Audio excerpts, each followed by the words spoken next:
Hype is hard to avoid in Formula 1. There's always someone or something being tipped to make a big impact and achieve great things. And as we all know, success in F1 is never that simple. We've picked out 10 things in F1 that fell victim to being overhyped and tried our best to explain why they didn't deliver. Of course, there are far more than 10 things we could have included here, so make sure you let us know in the comments what would be on your list. Alain Prost was rumoured to be buying Ligier throughout most of the 1990s, so when it finally happened weeks before the start of the 1997 season, hopes were sky high. And things got off to a great start. Prost was the leading team on the new Bridgestone tyres, and Olivier Panis was one of the stars of the early part of the year, scoring 2 podiums. But then Panis broke his legs in a crash at the Canadian Grand Prix, and in his absence, Prost's form became inconsistent. A switch to Peugeot engines for 1998 continued the downturn, as the French manufacturer scaled back its investment in F1 despite having been a huge public supporter of the Prost-Ligier deal going through. After 3 years of dreadful underperformance, Peugeot quit F1 and Prost lost most of its sponsors for 2001.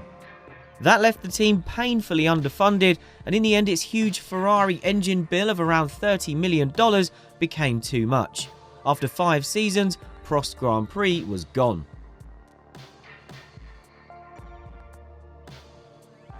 Williams' FW26 for 2004 turned heads immediately when it was revealed with a distinct nose that would become known as the Walrus. The idea was to shorten the nose of the car to allow cleaner airflow to pass over the middle of the front wing, but it didn't work. Not only did the shorter nose have to be heavy to withstand F1's crash tests, but the long pillars from the nose to the front wing were so big that they were overly sensitive to crosswinds, making the car unpredictable to drive. Williams switched to a conventional design mid-season and finished the year strongly, including winning the season finale in Brazil. After years spent as Michael Schumacher's understudy at Ferrari and nearly winning the championship in 1999 when the German broke his leg, Eddie Irvine headed off to become a team leader in his own right with Jaguar for 2000. But while Ford, pumping huge money into the impressive Stewart Grand Prix team, looked good on paper, it turned out to be a disaster. Irvine's summary was that the people in the team were good, it was just anyone who had a manager's badge was not good enough. After 3 lucrative years and a couple of podiums, Irvine left Jaguar and F1. The team stumbled on for 2 more years before selling up to Red Bull. Since then, it's done okay. During 2003, Juan Pablo Montoya's relationship behind the scenes at Williams soured, and McLaren's Ron Dennis pounced, signing him up a long way in advance to join for 2005.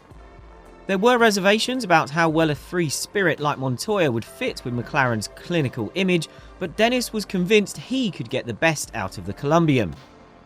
Things got off to a rocky start, with Montoya struggling to adapt to the McLaren car concept and then famously injuring himself either playing tennis or on a motocross bike. He appeared to be hitting his stride in the second half of 2005, but McLaren then wasn't as competitive the following year. As Dennis stalled over taking up an option for 2007, Montoya did a deal with his old kart boss Chip Ganassi to switch to NASCAR. That was meant to be for the following season, but Montoya claims once Dennis learned of the deal, he decided it was best if they split early, so Montoya walked away from McLaren and F1 halfway through 2006. With the rise of exhaust-blown aero kicked off by Red Bull in 2010, the Renault team and technical director James Allison hit upon an idea that appeared to be a stroke of genius: forward blowing. By placing the exhaust exits at the front of the side pods, the exhaust-blown downforce was generated further forward on the car, creating more overall grip. But 2 factors worked against the concept. Firstly, F1's switch to Pirelli rubber in 2011 meant tyres with dramatically different characteristics. They demanded the maximising of rear downforce to mitigate the struggles for rear tyre grip under lateral load and traction. Secondly, when Renault committed to the design, the assumption was that there was plenty more performance to extract from the concept through further development. But it turned out Renault had produced the optimum version immediately. The season started well, with Vitaly Petrov finishing third in Australia, then Nick Heidfeld also taking third in Malaysia. But that was it for podium finishes, and the Renault R31 became increasingly uncompetitive. Renault experimented with a conventional rear exit exhaust, but didn't pursue it. It still finished 5th in the Constructors' Championship, but only managed one top 5 finish in the 17 races after those early podiums. We hope you're enjoying this video, and before we move on to the second half of our list, we just wanted to say a quick thank you to everyone who has subscribed to our channel so far. We really appreciate your support, and if you're not yet part of our team, feel free to hit that button anytime so you never miss another video from the race. Alex Zanardi returned to Formula 1 in 1999 with Williams, having become a superstar during 3 years in America's kart series. However, unlike Jacques Villeneuve before him, success in America didn't lead to success with Williams. The team had slid down the F1 pecking order by 1999, having lost star designer Adrian Newey and its works Renault engines. To make matters worse, Zanardi couldn't get on with the groove tyres, and he regularly found himself completely lost on setup. After a miserable year where he failed to score a point, his 3-year deal was terminated and his F1 career was over. The 2010 Canadian Grand Prix has a lot to answer for. The Montreal track surface that year triggered a strange reaction from the usually durable Bridgestone tyres, making them fall apart after just a handful of laps. This created a chaotic race with unpredictable strategies and a mixed up order at various points, with Sebastian Buemi's Toro Rosso even leading for a lap. F1 latched on to this entertaining spectacle, and incoming tyre supplier Pirelli was tasked with creating fragile tyres when it came in for 2011. The idea was that every race could be as manic as Canada 2010, and Grand Prix would regularly feature someone making a late pit stop for fresh tyres, then hunting down a slowing race leader for the win. But F1 teams are smarter than that. They quickly worked out that managing the driver's pace was the fastest way to complete the race distance, so Sunday afternoons became all about tyre conservation. Plus, the fragile tyres were incredibly prone to overheating. This made the racing worse, as the cars couldn't battle for prolonged periods because the tyres would get too hot. More than a decade on, F1 is only now trying to rid itself of the problems created by high degradation tyres.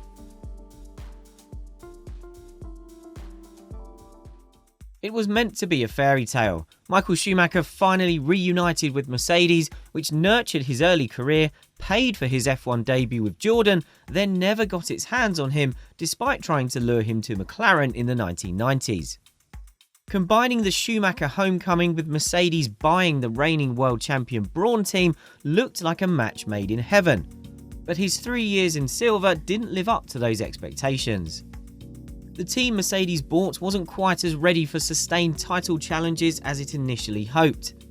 And Schumacher, who was in his 40s by this point, wasn't the same driver he'd been when he left F1 at the end of 2006. Schumacher was clearly outperformed by Nico Rosberg, but he saved the two highlights of his comeback for the final season. He was fastest in qualifying in Monaco, even if a grid penalty meant he didn't get to start from pole, and he took the only podium of his comeback, the 155th of his career, at Valencia. By this point, Schumacher was having doubts about continuing with the grind of being an F1 driver, and as he delayed over deciding on his future, Mercedes spotted an opportunity to swoop for dissatisfied McLaren driver Lewis Hamilton to take Schumacher's place.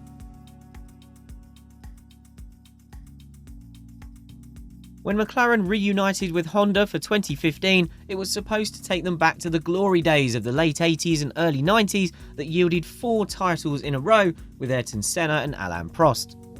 Instead, the project spluttered into life with a disastrous first test at the end of 2014 and never really got going after that.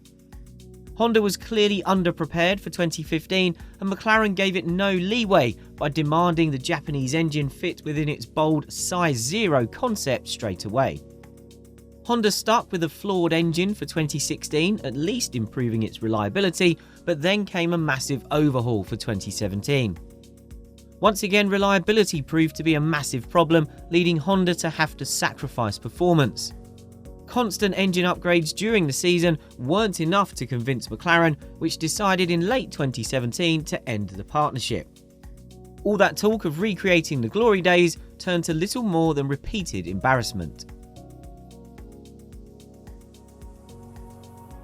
British American racing came into F1 in 1999, riding possibly the biggest hype train ever seen.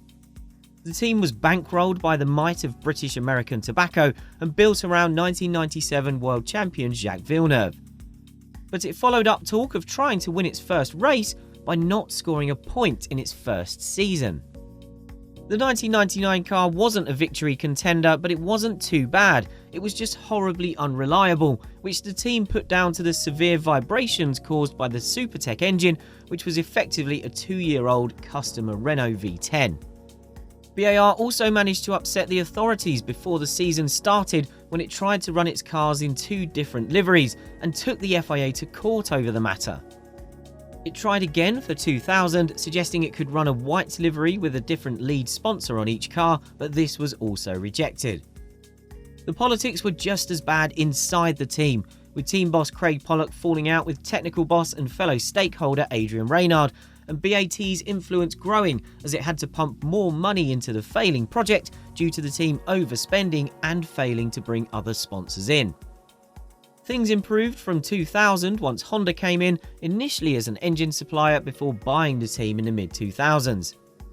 In the end, what was once BAR only started delivering on its pre-1999 hype once Honda sold up. The shock Brawn GP title in 2009 was eventually followed up by Mercedes enjoying a run of unprecedented dominance when F1's turbo hybrid era began in 2014.